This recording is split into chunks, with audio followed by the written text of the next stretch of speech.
Okay, so this morning we're going to have a look at the King Air, the B350 in Microsoft Flight Simulator. It's a bit bigger than a Cessna.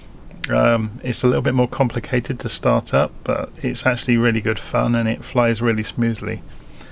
So let's have a look around inside the cockpit and see how we get this thing started and then how we program a flight plan in. So it's taken me a bit of digging to find some of this stuff out. Some of it's not very obvious, which is why I thought I might do a video for it.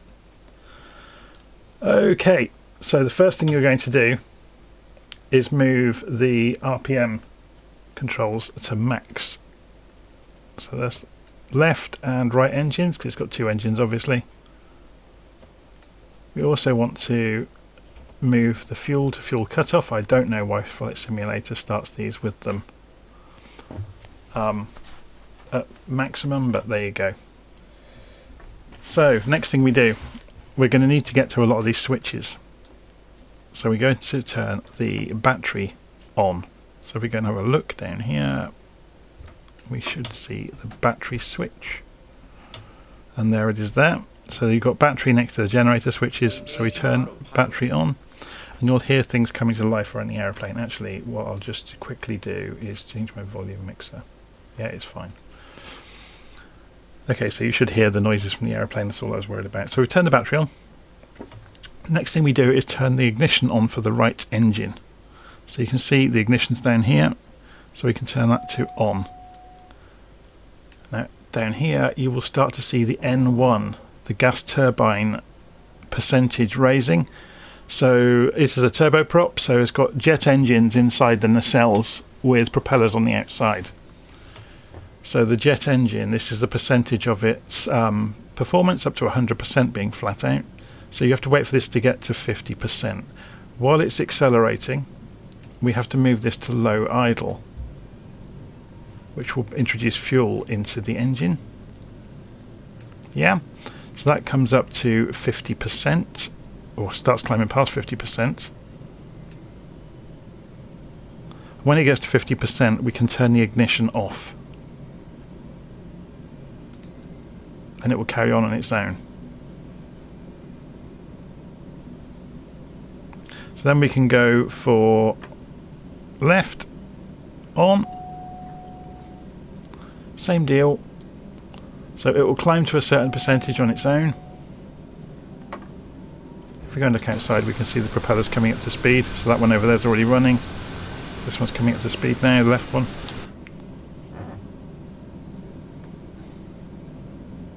And again, you can see it's maxed out at 17%. That's because we have not introduced fuel yet. So this condition lever is really the fuel flow to the engine.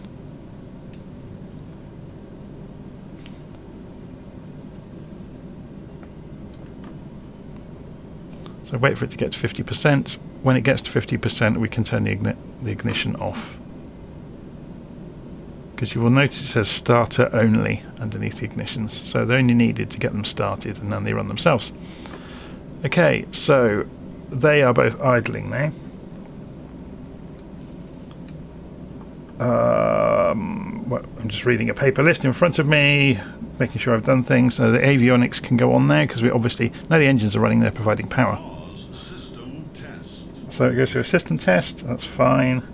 We can get busy ourselves with switching some lights on, so turn the nav lights on, turn the recognition lights on, turn the beacon on, turn the strobe on. We need to turn the pitot heats on. We need to just having a scan around to see what we haven't done or what we have done. I think we're pretty much there. The nice thing is you actually get a, oh, it's getting a low voltage. Oh, we haven't turned the other generator on, or either of them. So now we've got the engines running, we can turn generators on. So you get warnings come up on this display over here. So you see I have no warnings now. So generators was the last thing for me to do. Okay, so we can now give the engines full fuel in anticipation for ramping up the throttles for takeoff. And we're pretty much there. Okay, before we actually go and fly off anywhere, so when I first looked at this aircraft I thought, okay, how do you program a flight in when you're in the aircraft. Okay, you know, you could load your flight within the simulator and it will appear here by magic, but how do you do it? And there's no obvious buttons to do it. So I started looking around, and down here there's this panel that in the real aircraft you would use to program things. And you'll see nearly all of these buttons are inoperable. They're not, you know, available in the simulator yet, except for that one. So when you click that and then you look back up here, oh look, there's a panel. And there's a bug in it as well. Normally, this is in split screen mode now, so it says split. So if you go and click that, it's bugged. But if you go into a panel in here and then go back to full, it will make it go away. So if we press menu, we get this back. And the trick is now we can put our flight plan in. So origin is, and this is the same panel that appears in the TBM 930 and things like that. So EGTB, we're at Booker Airfield. So there goes Booker, enter. And we are going to go to Blackbush. So add destination, it's just a very short flight, EGLK. EGLK. Blackbush, enter. So it's south of us, which is fine. Add an en route waypoint. So we will go via Bensu, which is on the climb out from Booker. Bensu, enter. So that's got Bensu, and then add another en route waypoint, which will be Big, and we need numbers now, 29, and it's found duplicates, so there's more than one waypoint with the name Big 29.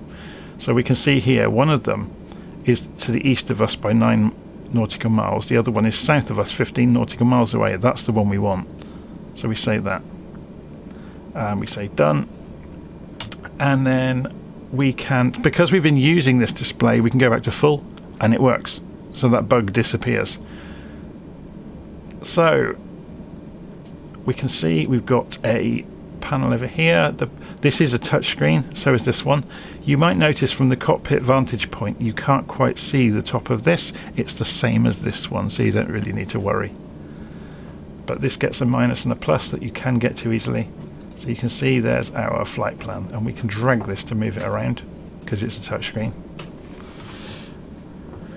Okay, so if we go and actually compare that against Little Nav Map, there's the plane on the ground at Booker, there's our flight plan, so that corresponds. Okay, it's superimposed the corners into it, but it's all good. Okay, the one final thing we will need to do when we are in the air, we will discover if we try and use nav mode, it won't let us even try it yet because we're not in the air, but it won't work, and I'll get to that when we're in the air and how to resolve it, and it's not intuitive at all. Okay, let's go and taxi out. I'm going to completely ignore the guy stood there, so he would get chopped to pieces. This guy here, he would get chopped to pieces in the real world. So the final thing we need to do is release the parking brake, which lifts all the pedals up, and then accelerate. You have to be careful with the throttles on this plane because it does respond very, very slowly.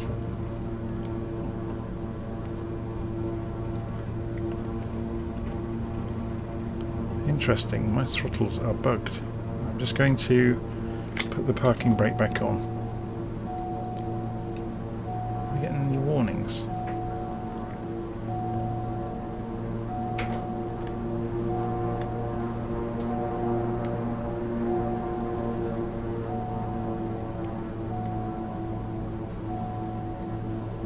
Okay.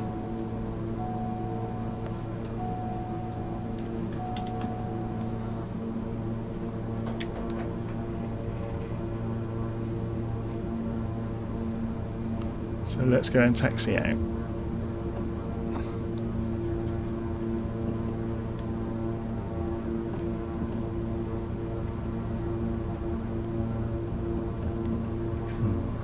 There's something wrong with this, but I'm not going to get into it right now.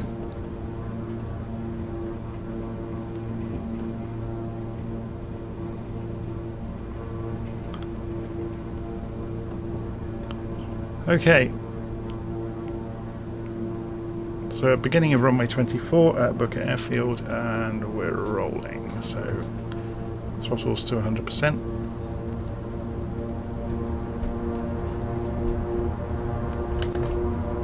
Flaps to takeoff. Doing 100, and so gently rotate. Sit up a little bit so we can see, and gear up. Now I'm just going to trim the nose so we can let go of the joystick to talk to and point at things around the cockpit. So normally we could now go for autopilot. So we would hit the autopilot button and then go to nav mode, and that won't work because if we do it, if we go for nav mode, I'm just going to slow down a little bit.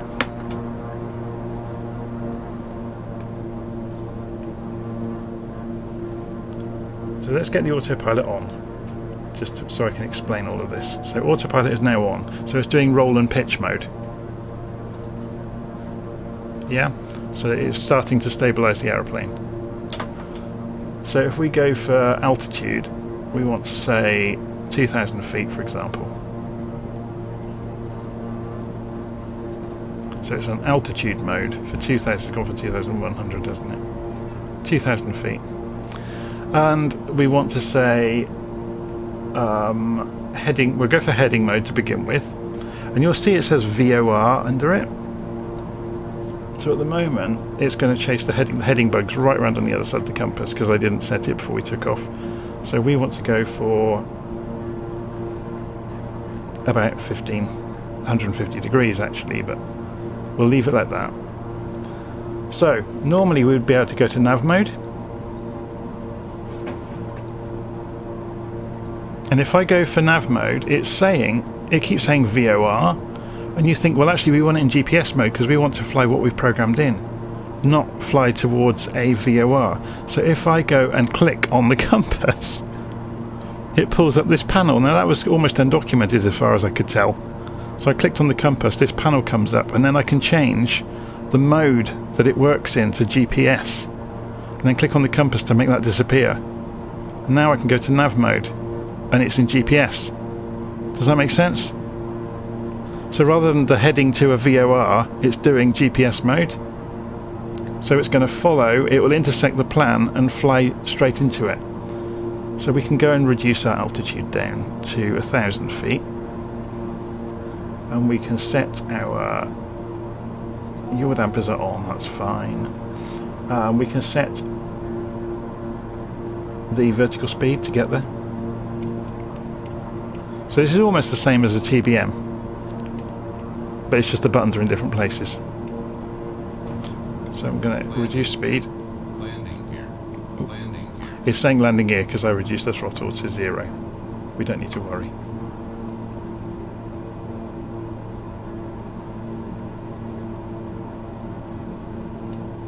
So we're just going to fly down to Big 29, turn right. So you can see it's intersecting because we've got nav mode on, although it just shows GPS here, it doesn't say nav.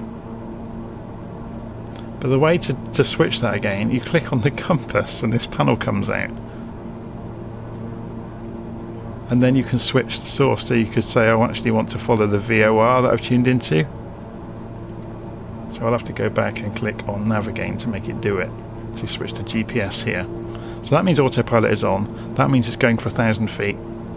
And GPS means it's tracking the flight plan.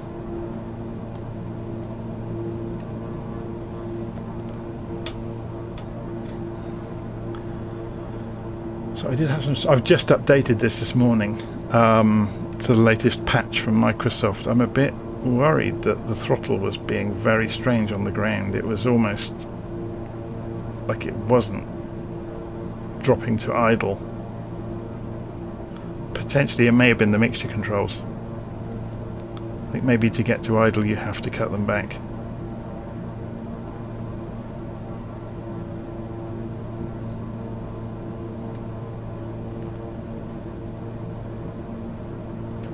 Okay, so if we look over at EGLK, Let's zoom in on little nav map and have a look at it.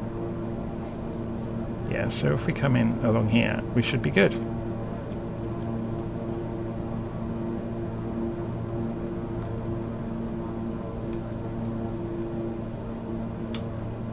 Landing here. So yeah, we're going to have problems slowing down because of this mixture control problem. Let's try cutting the fuel mixture back.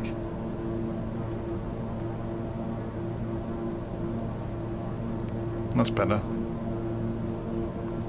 Because I am looking at... I've only got the throttle just above idle, and we're still doing 150 knots, which is a bit scary. Okay, so the plane should start turning all on its own. Typically, planes will fly past the projected flight path. The projected flight path on the GPS is almost always wrong. The curves are exaggerated. So we'll probably get to big 29 or very close to it before it starts turning. So let's put first level of flaps down, put the gear down. See, we're flying along on autopilot and the plane is starting to make its turn, which is perfect.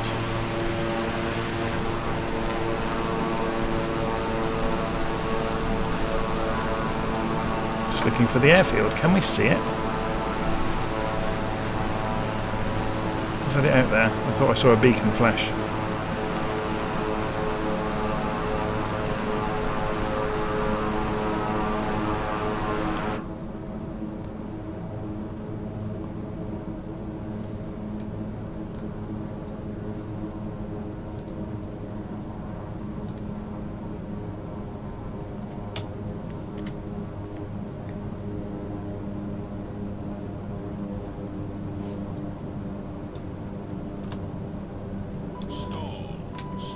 That's interesting. Look, yeah, 100 knots is the stall speed for this thing.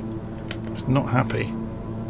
It's bigger, much bigger and heavier than a Cessna. You have to remember that.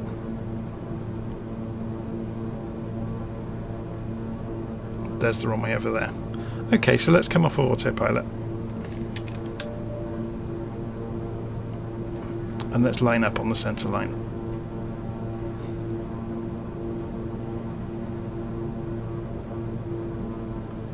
So you need to stay around 100 knots on approach then, ideally, unless you've got more flaps down. So I've got flaps full down now, look, and on the ribbon, on the airspeed indicator, you can see that the stall speed is about 85 knots with full flaps.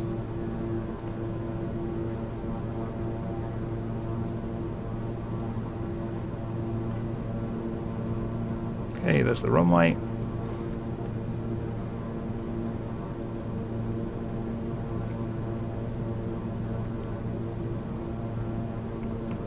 So I obviously need to go and do some more reading about the fuel condition levers, because when they were on 100%, this thing did not want to slow down, even on, you know, almost just above idle.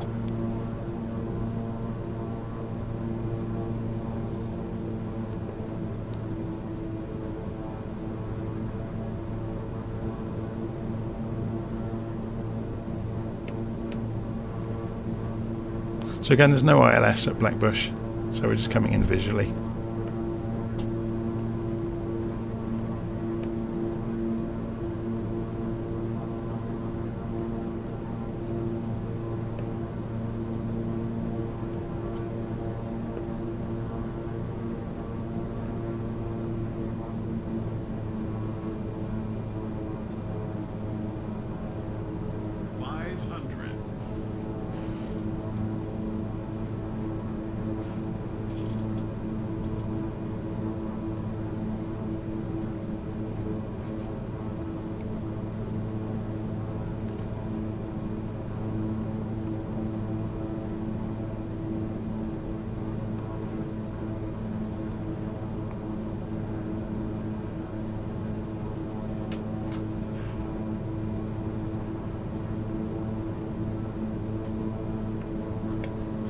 Okay, so let's zoom out slightly so we can see a bit more as we approach.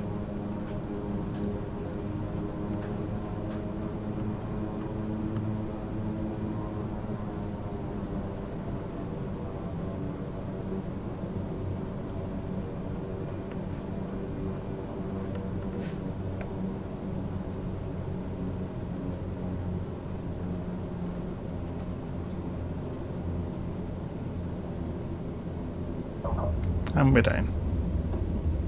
Wheel brakes on. Now this has got reverse pitch on the propellers, so I've just engaged it. And look how quickly we stopped.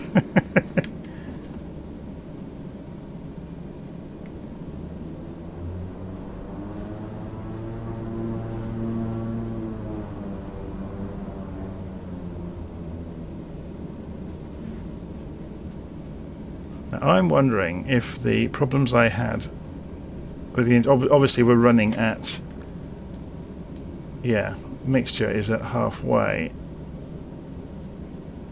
I'm wondering, yeah, so when I had that 100%, the plane really would not slow down, so it's something to be aware of. And obviously there are proper procedures for operating the engines on an aircraft like this. So let's just go and taxi around quickly.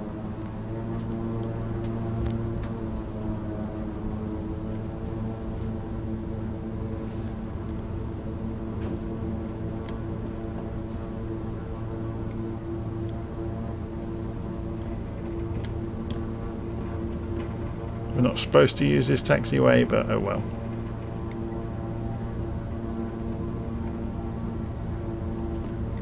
It's not a taxiway, I guess, is the answer to that question. There's a lot of cars here, aren't there? I think maybe this airfield might be used for storing cars rather than actually as an operational airfield. So there you go.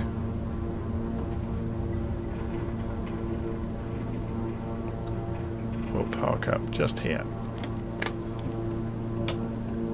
So, parking brake on. It's interesting, isn't it? So if we cut mixture to cut off, props to feather.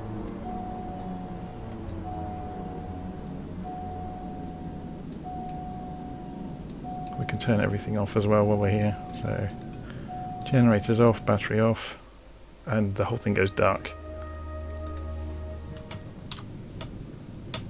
Turn all the switches off. I'm doing this in reverse order really. You should do things in exactly the opposite order than I've done it. But you can see there's the aeroplane back on the ground in one piece. So I'm going to end the video there, but really the takeaway from this was that panel that's hidden for the switching between VOR, VOR 1.2 and GPS for navigation, and the menu button to get up the flight plan menu. Okay, so that will do for today. That was the B350 King Air in Microsoft Flight Simulator.